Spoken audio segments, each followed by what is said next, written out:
On dit que certaines personnes jettent des clous juste par méchanceté. Mais à Willow Creek, quand tu t'en prends à un homme comme Malcolm Briggs, tu ferais mieux d'être prêt à assumer les conséquences. Parce que Malcolm, lui, il n'a pas crié.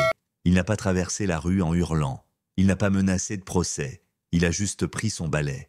Et il a balayé, lentement, comme s'il effaçait la poussière d'une tombe oubliée. Ce matin-là, le soleil n'avait même pas encore percé la brume. L'air était lourd, les oiseaux silencieux. Et juste là, dans la lumière grise, une rangée de clous rouillés, bien alignés, brillait comme des crocs sur l'asphalte de son allée. Parfait, aligné, et visé droit vers les pneus arrière de son Silverado noir. Malcolm était resté immobile.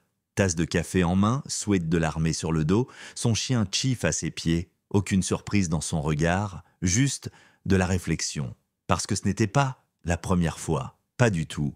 Laisse-moi revenir un peu en arrière. Malcolm Briggs n'a pas toujours été cet homme calme qui taille ses rosiers en banlieue. Pendant 20 ans, il a servi comme spécialiste en reconnaissance dans le 3e bataillon. 2 missions à Kandahar, une à Fallujah. Il a appris la discipline là où d'autres craquaient. Il a appris à lire l'ombre avant qu'elle ne devienne menace. Il a perdu une partie de son audition à cause d'un IED, mais jamais sa clarté d'esprit. Il est revenu avec des cicatrices. Physiques, oui, mais les plus profondes, celles-là sont restées bien enfouies. Et pourtant, tu ne l'aurais jamais deviné, parce que Malcolm, il ne porte pas sa douleur sur ses manches. Il porte la paix comme une armure. Il a emménagé à Willow Creek avec sa femme Delilah il y a 5 ans. Une vie tranquille, promenade matinale, cours de soutien au centre communautaire, barbecue avec les voisins, ceux qui voyaient vraiment qui il était. Mais tous ne le voyaient pas ainsi. Surtout pas Charlène Whitmore, la voisine d'en face. Charlène, ce n'était pas la raciste caricaturale. Elle ne criait pas d'insultes, elle n'accrochait pas d'affiches. Non, elle avait même apporté du pain aux bananes quand Malcolm a emménagé. Elle souriait un peu trop, posait des questions un peu trop insistantes. Vous jouiez au basket professionnel? Ce pick-up est à vous, mais ses yeux, ils regardaient toujours au travers de lui, comme si elle cherchait qui devrait vraiment vivre là. Quand Malcolm a commencé à inviter des jeunes du centre pour des séances de mentorat le samedi, Charlène s'est mise à les observer depuis son porche. Silencieuse, immobile, sans un geste. Puis sont venus les coups de clé sur sa boîte aux lettres, les crottes de chien jetées près de son entrée, les lettres anonymes du syndic sur sa peinture non conforme de clôture, et maintenant, des clous, posés comme des mines. Mais Malcolm n'a pas riposté, pas encore. Il est juste rentré, a pris son balai, et a balayé, un trait après l'autre, parce que des hommes comme lui, forgés par le feu, ils n'explosent pas. Ils anticipent. Il a vérifié les images de la caméra dans sa lampe de Porsche. Pas de visage clair, juste une silhouette. Capuche sur la tête, geste lent, calculé. Mais la démarche, la taille, pas un adolescent, une adulte, une femme. Il a sauvegardé l'extrait, classé le fichier. Mais il ne l'a pas encore partagé. À la place, il s'est rendu encore plus visible. Il a organisé un barbecue, invité le quartier, lancé une collecte de bourses, donné des livres au collège, et pendant tout ce temps, il attendait, puis le vrai choc est arrivé. Le vendredi suivant, une enveloppe blanche et nette, sans expéditeur, dedans un avis de violation du règlement du syndic, lampe non approuvée, couleur du drapeau non conforme, et cette mention, rassemblement non autorisé de non-résidents. Non-résidents.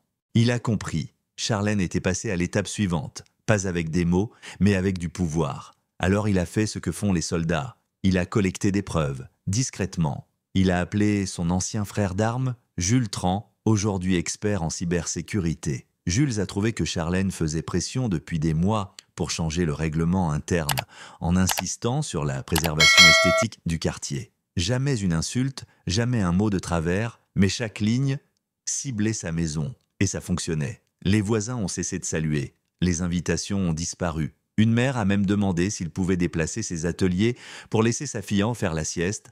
Même l'église ne mentionnait plus son nom dans les bénévoles. Et pourtant, il n'a pas crié. Il a pris sa caméra. Il a filmé chaque clou, chaque ampoule cassée, même le jour où le chien de Charlène a attaqué les enfants et qu'elle a dit « il s'est échappé ». Puis, il a contacté Maya Ellis, journaliste locale et amie de Delilah. Maya, elle aussi, avait été mise sur liste noire pour avoir révélé des magouilles de zonage scolaire. Elle n'avait de compte à rendre à personne. Ensemble, ils ont monté un dossier numérique. Photos, vidéos, règlements, procès-verbaux. Et quand tout a été prêt, ils ont tout publié, en une fois. Maya a lancé sa vidéo YouTube, Les clous de Willow Creek, 3 millions de vues en 48 heures. Au 3e jour, le shérif organise une conférence de presse. Pas encore d'accusation, mais une reconnaissance des inquiétudes de la communauté. Le président du syndic, rouge de honte, bafouille une déclaration. Un conseiller municipal offre à Malcolm un prix pour sa persévérance civique. Mais le mal était fait. Malcolm n'était plus un simple voisin, il était un témoin. Et ça dérangeait. Des journalistes débarquent et aussi des menaces de mort. Un matin, il découvre le mot « traître » tagué sur le mur du centre des jeunes. Les enfants pleurent. Malcolm, lui, nettoie, en silence. Et quelqu'un d'autre voit tout ça. L'agent Reuben Clay, flic de Willow Creek, père de 3 enfants, un mec droit. Reuben vient chez Malcolm hors service sans caméra. Il lui serre la main puis lâche un scoop. Il a vu Charlene sur les caméras de circulation la nuit des clous. Il a gardé la vidéo avant qu'elle ne disparaisse. « Tu ne l'as pas appris de moi, » dit Reuben. « Mais tu n'es pas fou. Il déteste juste être pris la main dans le sac. » Une semaine plus tard, Reuben est muté. Rotation administrative, disent-ils. Il dit à Malcolm de ne pas s'inquiéter. Mais ses yeux disent le contraire, et c'est là que Malcolm se retrouve à la croisée des chemins. Il a assez de preuves pour poursuivre. Atteinte à la propriété, harcèlement, discrimination, mais il a aussi assez de force pour laisser tomber. Delilah lui demande un soir « Si tu vas au bout, est-ce que ça va te réparer ou te détruire ?»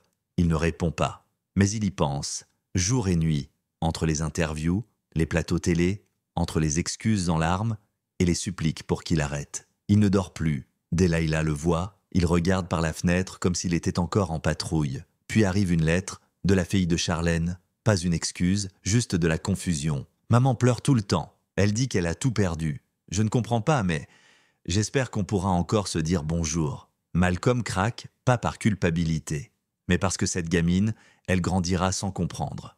Alors il choisit la retenue. Il écrit une tribune dans le Willow Creek Gazette. Pas de nom, pas d'accusation. Juste une question. Qu'est-ce qu'on protège vraiment quand on dit communauté ? Et il conclut, vous pouvez jeter des clous dans mon allée, mais vous ne disperserez jamais ce que je suis. L'histoire ne s'est pas éteinte, elle a résonné. Le président du syndic démissionne. Le conseil municipal lance une enquête. Reuben Clay est réintégré après protestation. Maya reçoit un prix pour son enquête. Et le centre des jeunes ? Subventionné pour 1 an. Et Charlene ? Elle est partie, sans un mot. Pas d'au revoir, juste un panneau à vendre sur sa pelouse impeccable. Et le matin de son départ, Malcolm était là, à arroser ses roses, sans la regarder, juste présent. Et la caméra l'a capté, Chief à ses pieds, les carillons qui tintent dans la brise. C'est devenu viral, parce que parfois, la dignité fait plus de bruit que la colère. Et parfois, la justice ne vient pas des tribunaux. Elle vient du fait de ne pas devenir ce qu'il croit et que tu es. Alors dites-moi, est-ce que Malcolm a bien fait ? Fallait-il aller jusqu'au bout, porter plainte ? Ou est-ce que son silence était sa plus grande réponse ? Partagez votre avis dans les commentaires, et si vous avez déjà vécu ce genre de haine tranquille, racontez-le. Parce que ces combats, ils ne finissent que pas dans les gros titres, ils finissent dans des quartiers comme le vôtre. Merci d'avoir regardé, restez humain, restez fort, restez juste.